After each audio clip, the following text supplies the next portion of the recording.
This is a showcase on one of my latest customs. It's one of my original characters, Guntia.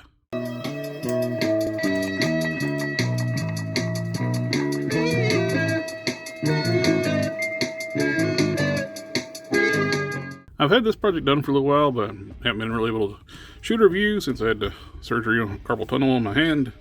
And my left hand's not been able to use it too well. But feeling better enough now where I can actually start using it. Not 100% yet. But I want to go ahead and do a showcase on this custom I did. This is one of my original characters I made, and this is called a character called Guntia, one of the villains. You may have seen the previous custom, one of my original characters, the Bruton, and love how this one turned out. Ended up updating the belt buckle since I did the video on that one. Thank you again, CustomCannon. See him, the artwork. He was able to turn that artwork into a 3D object. Thank you, sir.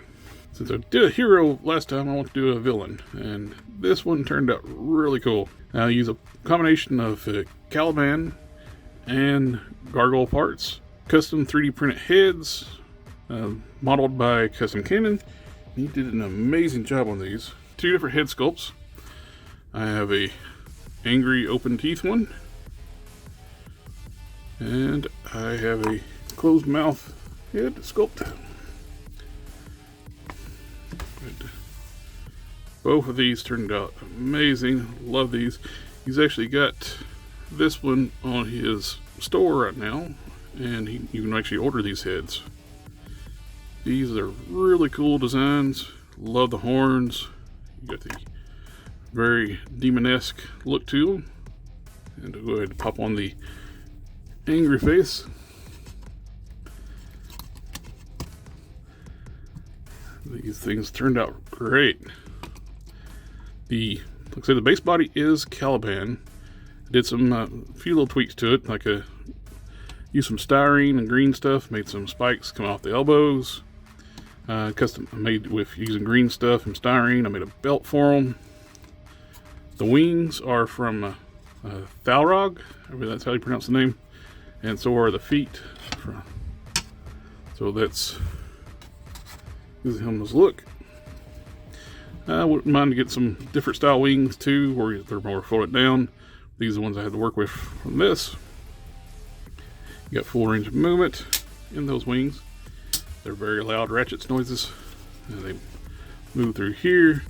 I put the sockets from the gargoyle figure and blend them into the back of the Caliban. All the articulations still here. All the joints were prepped and for paint, so I can articulate it without losing any paint.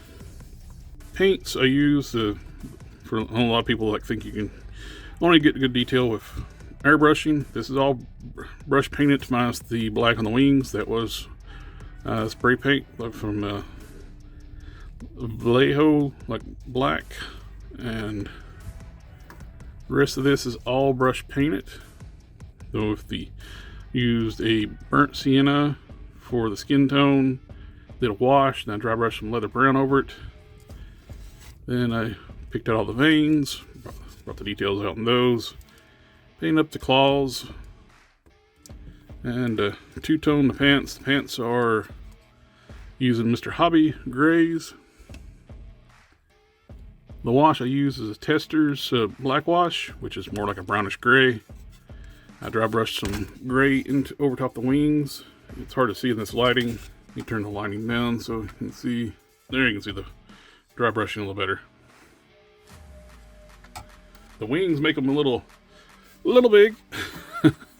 I'll be posing on the shelf in a flying pose anyway, and you can actually articulate the legs where move them backwards with the gargoyles, and you get your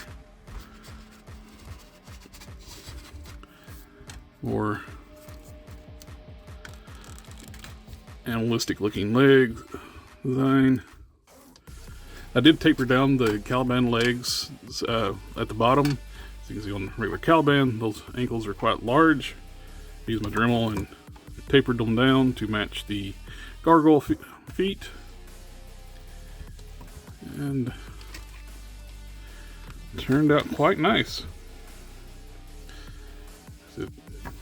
These head sculpts are just so good. Thank you again, my friend Cannon. He did just excellent work on these.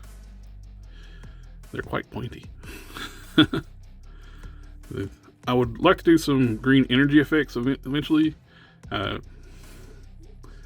green flames, something to that effect. But as it is, it's pretty well done, other than making a few little accessories for it. It's a great addition to my roster of original characters. With my original characters, I got Guntia, Bruton, and in the next video, I'll be talking about lore. Anyway, thank you for taking the time to watch the video. Remember to like, share, comment, subscribe. I'll catch y'all next time.